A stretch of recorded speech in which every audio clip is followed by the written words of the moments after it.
Bismillahirrahmanirrahim. Assalamualaikum warahmatullahi wabarakatuh. Berjumpa lagi dengan saya, Edi Prayitno. Pada perjumpaan kali ini saya akan membahas sebuah persoalan yang saat ini lagi hangat ya.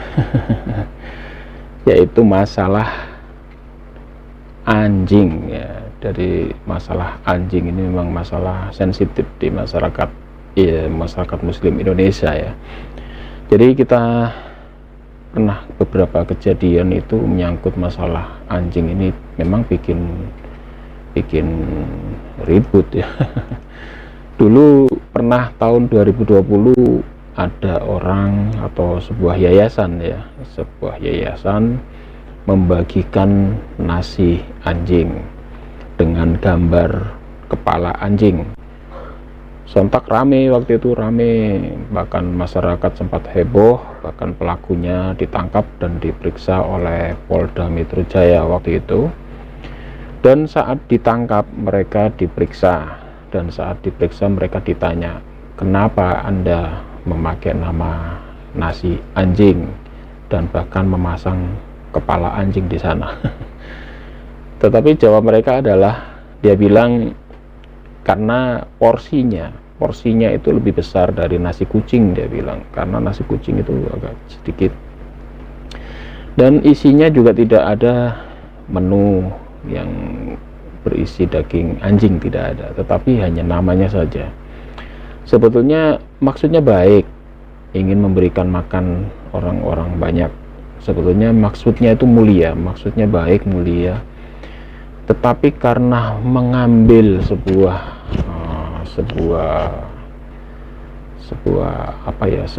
kiasan yang salah, dia sebetulnya mau membuat sebuah kiasan saja, diumpamakan nasi anjing itu nasinya agak banyak dibandingkan dengan nasi kucing, karena kan kita biasa mendengar ada nasi kucing. Nah, mereka ingin membuat biar kelihatan beda, bikin nasi anjing.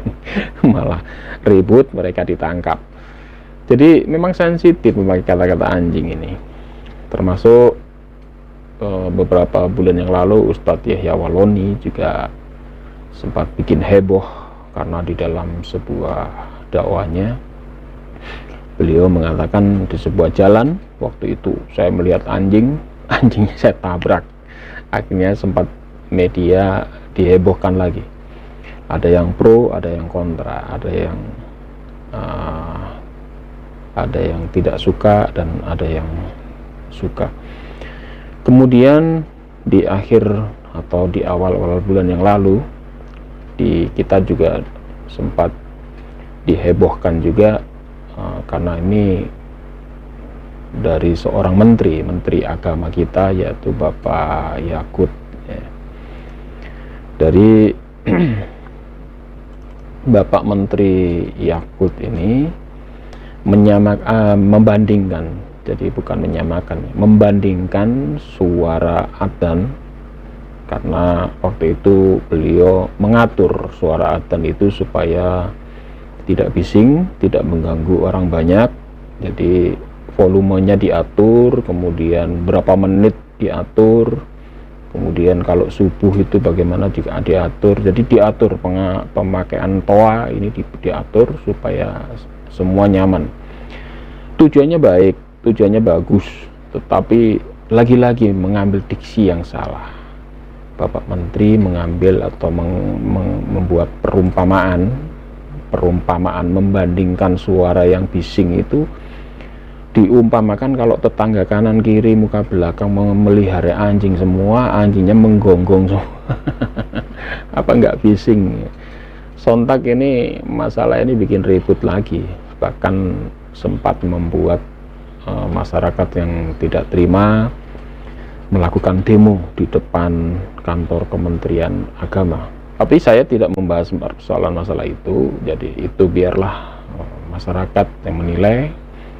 Tetapi yang saya bahas di sini adalah kenapa ini anjing ini menjadi sebuah yang sensitif bagi umat Muslim, terutama di Indonesia. Saya dulu pernah menjadi Kristen ya, saya dulu pernah punya anjing banyak. Dan rata-rata anjing-anjing yang saya pelihara dulu ya setia-setia, mereka penjaga rumah dan dengan tuannya memang sangat setia. Anjing itu adalah binatang yang paling setia dan mudah dilatih. Dia bisa melakukan banyak hal ya, banyak hal untuk menjaga dan sebagainya. Saya dulu punya banyak anjing itu waktu saya masih Kristen ya. Tetapi untuk kali ini saya akan membahas soal anjing ini. Saya teringat beberapa tahun yang lalu ya, itu saya pernah mengantarkan anak saya itu kuliah di Malang, di Universitas Negeri Malang. Kemudian suatu ketika mencarikan kos-kosan di sana, kemudian saya ingin jalan-jalan keluar, itu di apa ya, kayak kafe itu, minum kopi di sana. Karena di sana lingkungannya adalah banyak mahasiswa. Waktu itu ada saya lihat ada seorang mahasiswa laki-laki duduk di sebelah saya ya. Kemudian basa-basi sebentar, kenalan, kemudian membahas masalah macam-macam dan merembet ke masalah anjing. Tiba-tiba dia bertanya saya waktu itu, karena waktu itu ada kasus anjing apa ya dulu ya, sempat rame itu ya. Kemungkinan ya masalah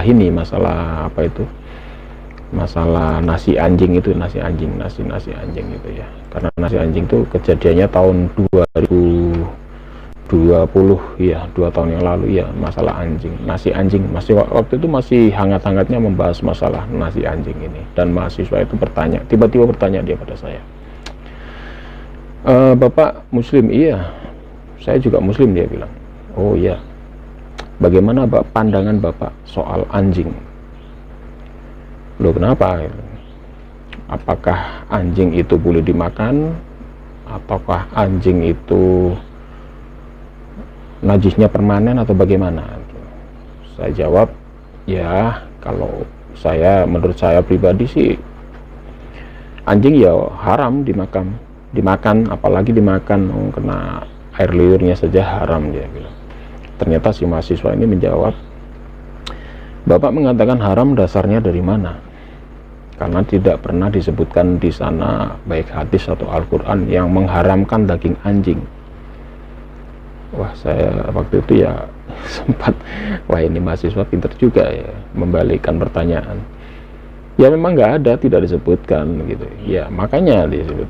Kemudian dia bertanya lagi, karena tidak disebutkan itulah maka dia akhirnya mengakui saat ini ikut kelompok pengajian, tidak usah saya sebutkan namanya. Di dalam kelompok itu pendapat dari ustadz atau kiainya itu memperbolehkan jemaatnya makan daging anjing, karena dasarnya di dalam Al-Quran tidak pernah menyebut pengharaman daging ini. Di dalam Al-Quran hanya menyebut yang diharamkan itu daging babi dan makan darah, sedangkan daging anjing tidak.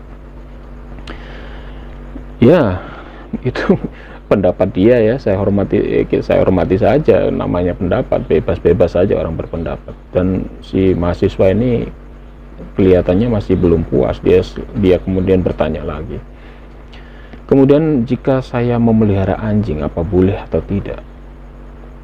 Akhirnya dia bercerita panjang lebar bahwa dulu Pak, di zaman para sahabat mereka juga memelihara anjing. Bahkan di sebuah cerita, di sebuah hadis dia bilang itu ada salah satu istri Nabi itu punya piaraan anjing, dia bilang. Jadi si mahasiswa ini cerita kepada saya bahwa bahkan gigitan dari binatang anjing itu, karena anjing di zaman Nabi Muhammad ini, di zaman sahabat itu dijadikan binatang untuk berburu dan juga untuk menjaga ternak. Nah, gigitan dari binatang yang digigit itu, dia bilang itu tidak halal, tidak haram hukumnya dimakan, tetapi halal. Dasarnya apa? Akhirnya mengambil ayat, ada di dalam Al-Quran. Kalau Bapak tidak percaya silakan buka. Nah, ini mahasiswa pinter juga ya. Dia akhirnya menceramai saya waktu itu.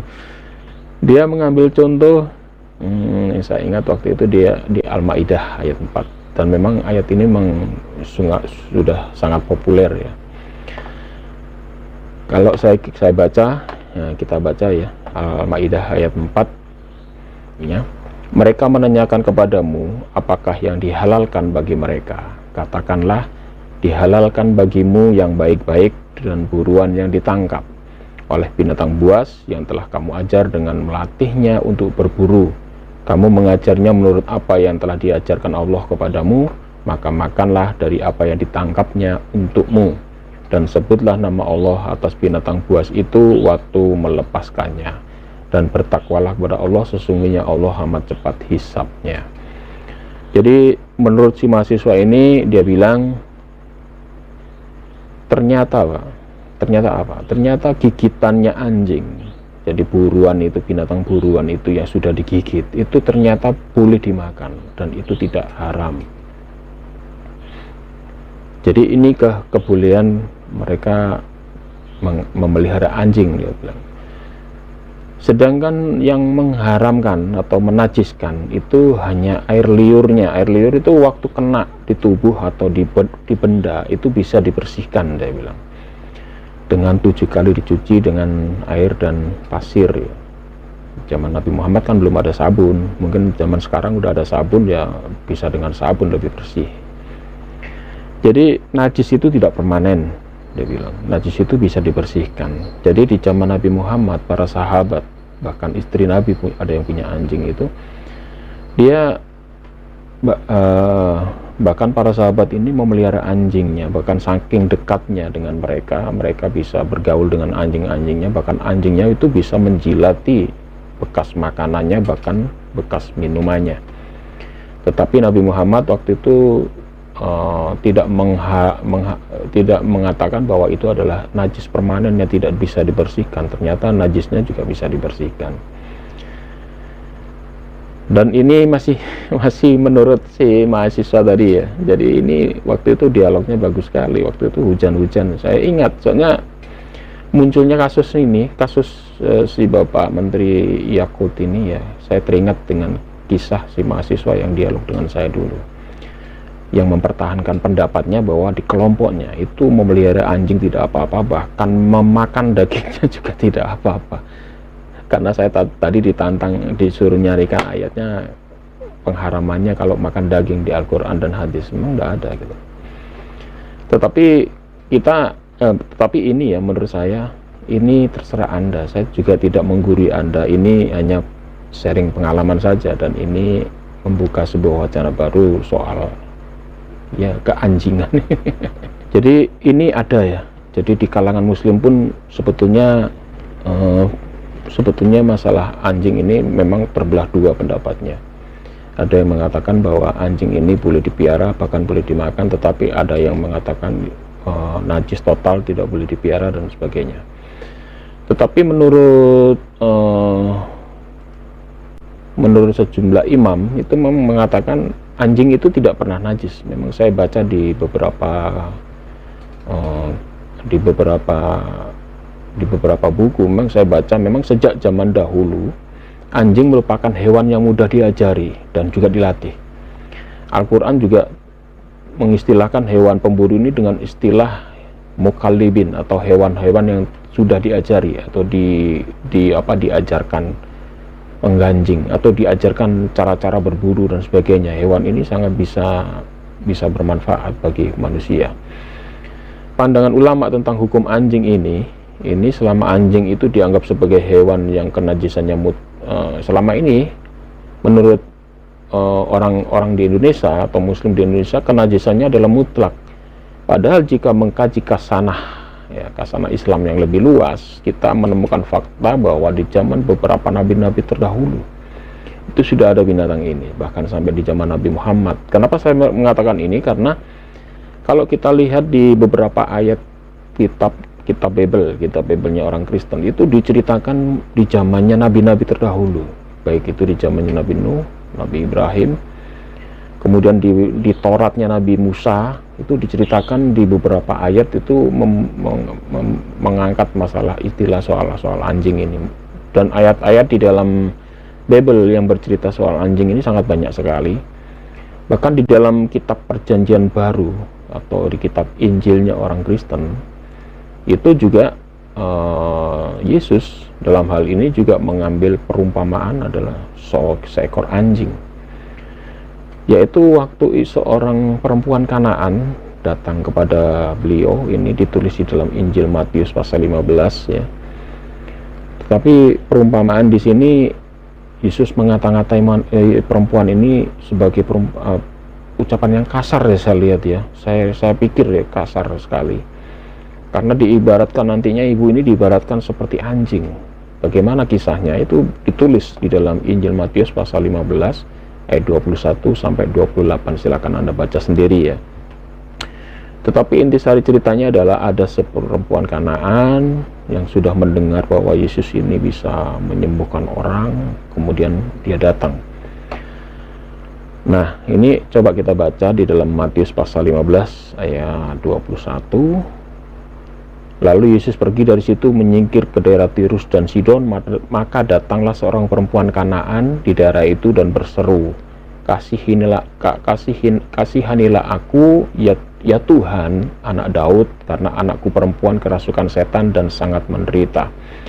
Di sini disebutkan ayat 22 bahwa si perempuan ini memanggil dengan kata apa? Tuhan. Ini sebetulnya ada yang kurang tepat ya terjemahnya, karena kitab Injil ini aslinya itu adalah bahasa Yunani ya. Dari ucapan Tuhan itu yang dipertanyakan oleh perempuan Kanaan itu, kalau kita lihat di kitab asal kitab rujukan ya, di kitab yang berbahasa Yunani itu adalah kurios. Kurios itu bukan diartikan sebagai Tuhan, tetapi tuan ya. Jadi ya tuan gitu loh, hamba dan tuan. Jadi kurios di sana menceritakan panggilan itu tuan, bukan Tuhan atau Allah, itu bukan, tapi tuan. Memang dalam perkembangan bahasa nanti tuan ini bisa menjadi Tuhan ya. Jadi kalau kita membaca ayat ini, kita wajib berhati-hati ya. Ini terutama orang Muslim, jangan sampai bisa diselewengkan. Ternyata Yesus dipanggil Tuhan, tidak, karena itu terjemahnya ada yang kurang tepat ya, karena di sana kurios diartikan jadi Tuhan. Saya lanjutkan ya. Dan ternyata perempuan ini akhirnya berteriak-teriak kepada Yesus supaya dia mau datang ke rumahnya untuk menyembuhkan anaknya yang sakit. Tetapi jawab Yesus apa? Tidak patut mengambil roti yang disediakan bagi anak-anak dan melemparkannya kepada anjing. Jadi si perempuan ini disamakan dengan anjing atau dibandingkan dengan anjing. Jadi sangat kasar sekali, memang perumpamaannya kasar gitu. Jadi memang sejak dahulu kalau kita mengambil perumpamaan atau kiasan, kita diumpamakan sebagai dengan anjing, itu memang ya sangat rendah gitu loh. Jadi memang tidak layak.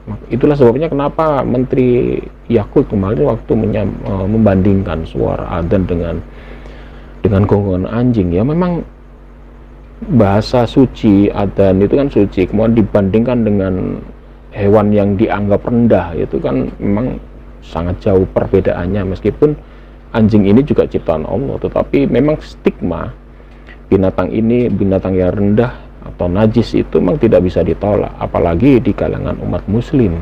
Di kalangan orang Kristen pun anjing ini dianggap binatang yang hina gitu loh. Kenapa saya katakan itu? Karena di dalam Injil mereka menceritakan anjing itu diumpamakan perempuan Kanaan. Itu apa? Kanaan itu kan bukan orang Israel. Yesus di sana mengatakan bahwa aku diutus itu hanya untuk domba-domba yang hilang dari bangsa Israel. Itu ayat Matius pasal 15 ayat 24. Jadi tidak layak roti yang untuk anak-anak orang Israel itu diberikan pada perempuan Kanaan. Dianggapnya perempuan ini diibaratkan seperti anjing. Jadi perumpamaan yang sangat menghinakan. Itu juga ada di dalam Injil Matius pasal 7 ayat 6. Jangan kamu memberikan barang yang kudus kepada anjing. Nah, jangan memberikan barang yang kudus kepada anjing. Ini istilah anjing ini di dalam kitab perjanjian lama, perjanjian baru juga diibaratkan sebagai binatang yang rendah. Perbandingan antara yang kudus dengan yang rendah. Tidak bisa disamakan yang kudus dengan yang rendah. Itulah sebabnya adzan yang kudus dibandingkan dengan anjing yang rendah, ya pasti akan tidak sama, dan masyarakat pasti akan marah untuk masalah ini. Ini sudah ada sebetulnya di Injil ya. Ini ucapan Yesus ya. Ucapan Yesus ini kepercayaan sebelah ya. Kita percaya atau tidak itu ya kita terserah kita masing-masing, tetapi ini saya anggap aja buku kitab ini kitab sejarah, kita bisa baca. Jadi kitab ini sudah ada sejak zaman dahulu, dan zaman dahulu sudah memberikan kiasan bahwa anjing itu diibaratkan sebagai binatang yang hina dibandingkan dengan hal yang kudus. Jadi tidak layak memberikan barang yang kudus itu kepada anjing. Itu diceritakan di dalam Injil mereka, di dalam Injil Matius pasal 7 ayat 6. Jadi di kalangan Kristen, di kitab mereka pun kata-kata anjing ini juga dibuat contoh-contoh yang sebagai binatang atau contoh yang hina atau rendah ya. Ya, nasibmu anjing. Meskipun anjing ini adalah ciptaan Allah Subhanahu wa taala, binatang yang sangat taat, binatang yang sangat menjaga tuannya. Kenapa saya katakan binatang yang sangat taat? Al-Quran sendiri menulis masalah ini. Kenapa saya katakan Al-Quran menulis masalah ini? Karena di dalam Al-Quran, di dalam ayat Al-Kahfi ayat 18, di sana diceritakan soal si pemuda-pemuda itu dengan anjingnya. Itu diceritakan bahwa anjing ini sangat setia, bahkan dia menjaga goa itu di saat pemuda-pemuda itu tertidur. Bahkan nanti akhirnya akan mati semua, bahkan nanti dibangkitkan semua karena matinya beberapa tahun kan. Dan anjing itu setia menjaga sampai mati di sebelah tuannya gitu. Jadi istilahnya anjing ini di dalam Al-Quran sebetulnya ada contoh-contoh yang bagus, tetapi juga ada contoh yang kurang bagus. Di Al-Quran itu ada 3 ayat yang menceritakan soal anjing, yaitu Al-Maidah ayat 4 tadi, yaitu masalah anjing dipakai sebagai binatang buruan. Itu bagus ya, bisa berburu, penjaga ternak.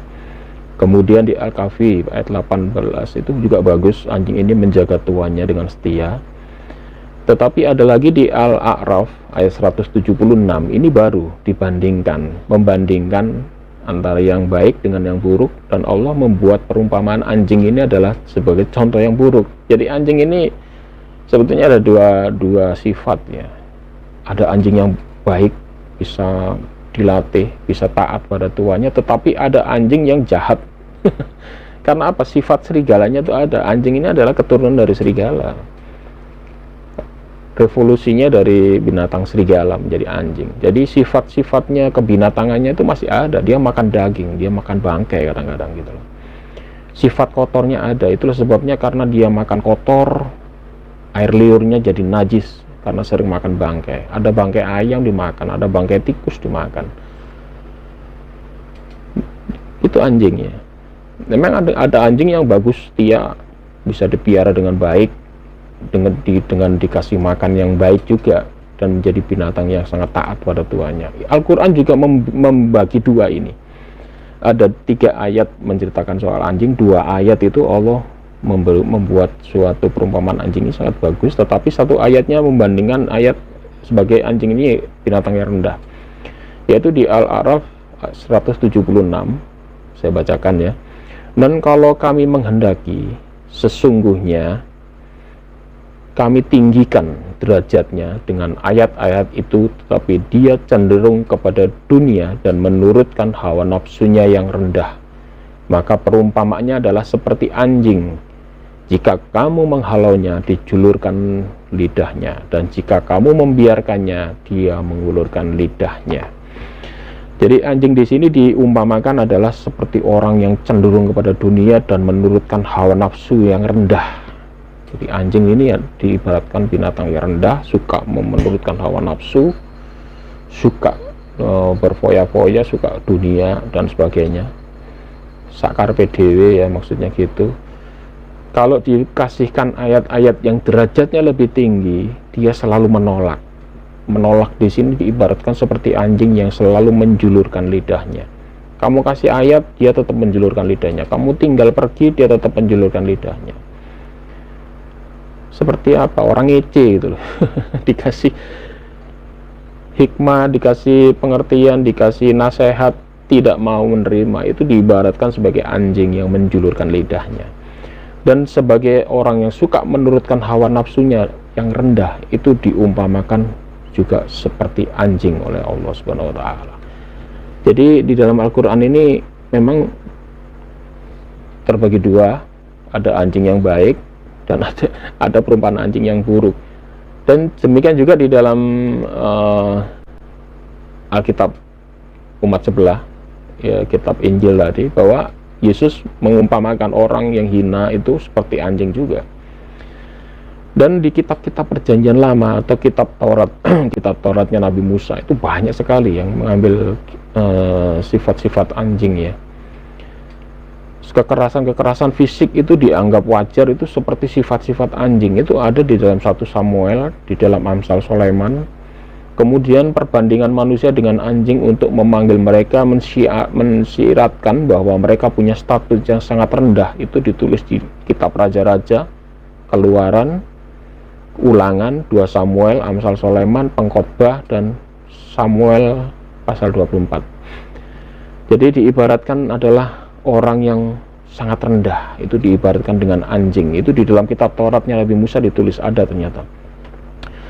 Kemudian di dalam perjanjian baru yang tadi itu saya sudah baca, kita tadi sudah baca.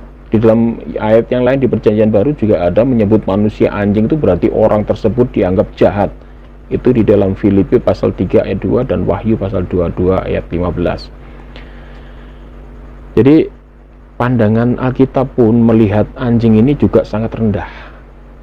Bahkan Yesus pun menghina orang itu, mengibaratkan seperti anjing, menghina, melecehkan, bahkan menganggap perbuatan-perbuatan manusia yang sangat jahat itu juga diibaratkan sebagai anjing. Jadi anjing di sini memang ya nasibnya memang gitu ya. Jadi di kitab-kitab suci di Al-Quran masih lumayan, nasibnya masih bagus, masih dipuji Allah.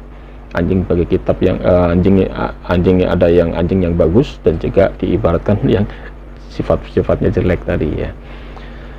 Tetapi yang jelas dari uraian saya tadi bisa diambil kesimpulan memang di kalangan umat muslim pun sampai hari ini ada perbedaan pendapat soal ini. Ini khilafiyah, ya. Ada yang mengatakan bahwa anjing itu total tidak boleh dipiara, najis permanen, tidak boleh ada anjing di rumah. Tetapi ada yang menganggap bahwa anjing boleh dipiara, bahkan ada yang menganggap bahwa anjing boleh dimakan dagingnya. Itu orang muslim. Jadi memang terbelah menjadi dua, itu pendapat, ya. Karena apa? Karena masing-masing di ayat Al-Quran tidak jelas pembatasan boleh atau tidaknya, tidak disebutkan.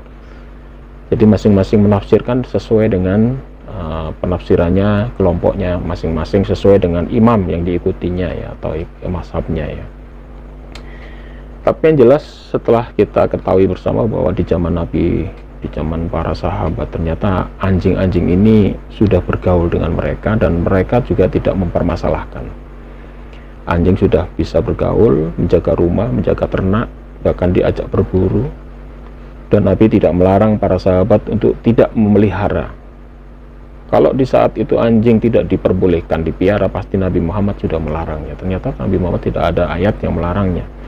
Hanya kalau dijilat itu pun bisa dibersihkan dengan cara dibersihkan 7 kali itu. Jadi tidak ada najis permanen. Jadi dari contoh-contoh ini dari Al-Quran juga di dalam contoh-contoh pemakaian, ya, atau pemakaian atau pemeliharaan anjing di zaman Nabi kita sudah ketahui. Selanjutnya terserah Anda. Yang jelas anjing itu tidak punya agama, ya. Biasanya orang kalau melihat, oh, anjing ini orang ini, kalau kucing ini. Binatang itu tidak punya agama, saudara-saudara. Manusianya yang beda-bedakan. Tetapi dari uraian ini supaya kita bisa lebih bijak lagi mengambil sebuah pelajaran, jangan sampai kita tidak tahu ilmunya, ya. Semoga ini bermanfaat. Demikian dari saya, semoga bisa diambil hikmat dan pelajarannya. Dan saya ucapkan terima kasih untuk para donatur yang sudah menyumbang pondok pesantren kami, rencana pembangunan dan pembebasan lahan. Saat ini sudah membangun masjid ya, masjidnya udah di-dek. Kemudian di menyambut hari bulan Ramadan, saya membuka dompet kitabisa.com. Itu rencananya setiap tahun, dulu juga sama, kita setiap hari membagikan bingkisan untuk orang-orang miskin. Untuk tahun besok untuk lebaran besok kita akan melakukan hal yang sama. Setiap hari kita akan memberikan bantuan pada fakir miskin dan yang terlantar untuk bingkisan sembako. Untuk Anda yang ingin berkontribusi donatur, bisa lewat kitabisa.com, tinggal klik saja, tinggal Anda masukkan angkanya yang Anda mau sumbang kepada kami. Lebih mudah di sana ya, klik, bisa langsung transfer. Dan untuk yang mendukung kami pembebasan lahan, karena saat ini lahannya udah kita beli 1 hektar, tinggal 2 hektar itu masih kita angsur dan sekarang masih membangun masjidnya. Anda bisa menghubungi saya, karena saya sebagai ketua Yayasan YPM Tauhid wilayah Jawa dan Bali. Jadi semua program ini kita susun dengan baik, semoga ini dilancarkan oleh Allah SWT. Demikian dari saya, semoga ada manfaatnya dan terima kasih untuk para donatur. Wabillahi taufiq wal hidayah. Wassalamualaikum warahmatullahi wabarakatuh.